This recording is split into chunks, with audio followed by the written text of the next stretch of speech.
राजकुमार और गरीब कुमार की बेटी। बहुत समय पहले की बात है। एक विशाल राज्य था जिसका राजा अपनी प्रजा से बहुत प्रेम करता था।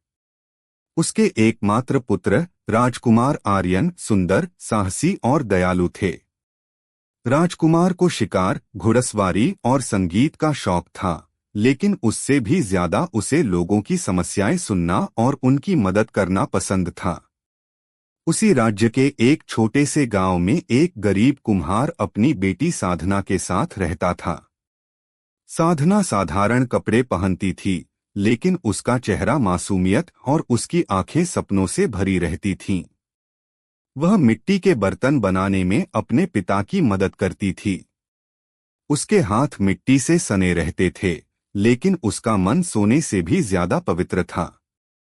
एक दिन राज्य में मेला लगा। राजकुमार आर्यन साधारण वेशभूषा में जनता के बीच घूम रहे थे। भीड़ में उनकी नजर एक छोटे से स्टॉल पर पड़ी, जहां साधना अपने हाथों से बनाए बर्तन बेच रही थी। साधना ग्राहकों से बड़ी विनम्रता से बात कर रही थी, और जब एक गरीब बूढ़ी औरत बर्तन खरीदने में असमर्थ हुई, तो साधना ने मुस्कुराते हुए उसे मुफ्त में बर्तन दे दिया। आर्यन ने यह देखा और उसके दिल को गहरा असर हुआ।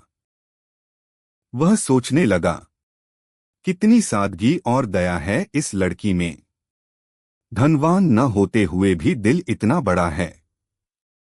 आर्यन ने साधना से बातें की। साधना को यह नहीं पता था कि वह राजकुमार से बात कर रही है।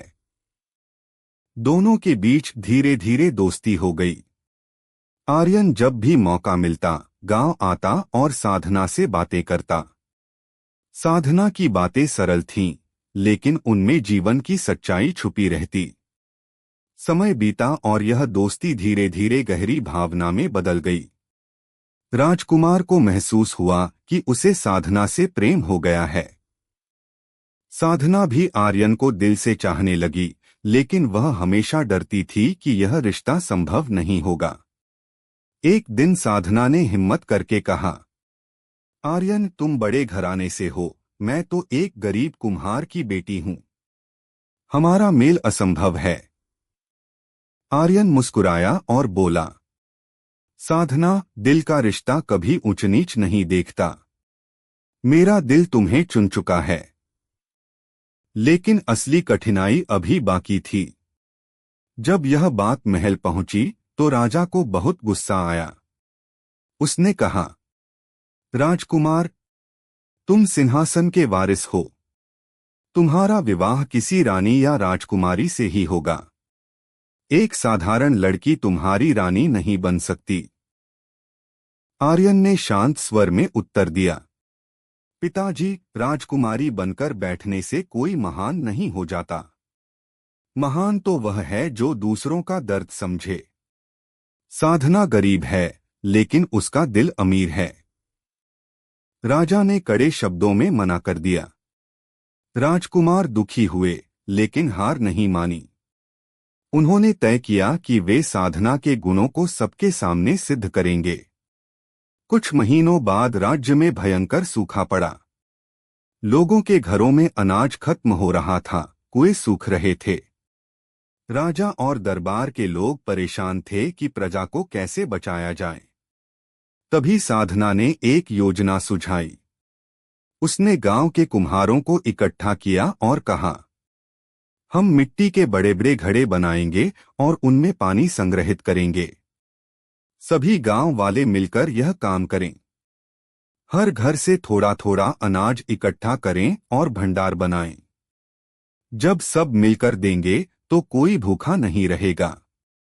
राजकुमार ने साधना की योजना को दरबार में रखा।